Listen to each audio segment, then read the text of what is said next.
Hello and welcome to another Planning Appeal case study video. I'm John Peters, and in this video I'm going to be explaining how we overcame a recent refusal by Gedling Council for one of our clients. This planning appeal was to overcome the refusal for a proposed development in the Greenbelt for a single-storey extension to the front and rear, alterations to the rear dormer, roof and conversion of an existing detached garage to form an annex that had been refused by the council. Our client was initially booked in for a free, no obligation consultation to run through the refusal reasons that had been used by Gedling Council and to evaluate if an appeal was viable or if an alternative option would be better suited for them. The free no obligation consultation, which took around 15 minutes, found that the case was viable for appeal to the Planning Inspectorate, taking the decision process away from Gedling Council. The case was refused for the following reasons. In the opinion of the local planning authority, given the previous extensions to the dwelling, the proposed development would result in a disproportionate addition to the original dwelling, which would be harmful to the Greenbelt. The very special circumstances put forward are not considered to be sufficient to outweigh the harm to the Greenbelt. The development would therefore be contrary to local and national planning policy.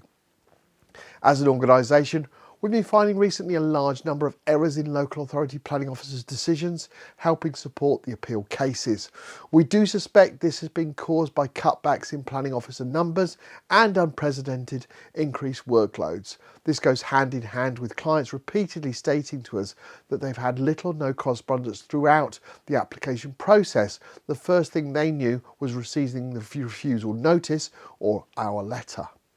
Our specialist appeals team, who handle over 2.5% of all planning appeals in England and Wales that are currently produced and submitted, start by producing a comprehensive and robust appeal statement. In this specific case, it covered over 40 pages. It's important to detail in the appeal statement where the local authority failed in their assessment of the case and how and where possible both local and national policy applies in favour of the appeal. Additionally, if possible, bring in similar cases that the Planning Inspectorate found in favour of the appeal. To put into context, this detail required for this particular case was over 7,600 words. Once an appeal statement is produced, we send the document to our client, asking them to check that they are happy for us to submit the case. If we need to add any additional information that the client may have forgotten previously to supply, it's done at this point and the case is then submitted. It is vitally important that all documents and responses are submitted on time throughout the process, as failure to do so will result in appeal not being successful, something we hear about often when people attempt to appeal for the first time. Always ensure you use a professional who has considerable experience of appeals. It's worth asking them for some recent successful planning appeal case studies, like the ones you find on our website. Due to the large number of cases we represent, we have a dedicated team that liaises with the Planning Inspectorate on a daily basis. For this appeal, an independent planning inspector from the Planning Inspectorate visited the site on the 23rd of October. And we're pleased to confirm that the appeal was upheld and the permission was granted on the 27th of November in a 6-page appeal decision notice. If you'd like to find out if we can help you with your planning appeal, complete our online form on our website www.planningappealsuk.com, and our new case support team will arrange for a free, no obligation consultation with one of our planning appeal assessment professionals.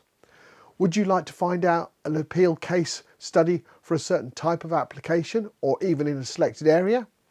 We've got so many, and not all of them are published or filmed, but that does not mean we can't show you what you're looking for. So ask our planning appeal assessment professional during your free no obligation consultation, as it's highly likely we can show you what you're looking for. Thank you for taking the time to watch this planning appeal case study video, and I look forward to producing another one very shortly. Thank you. Bye.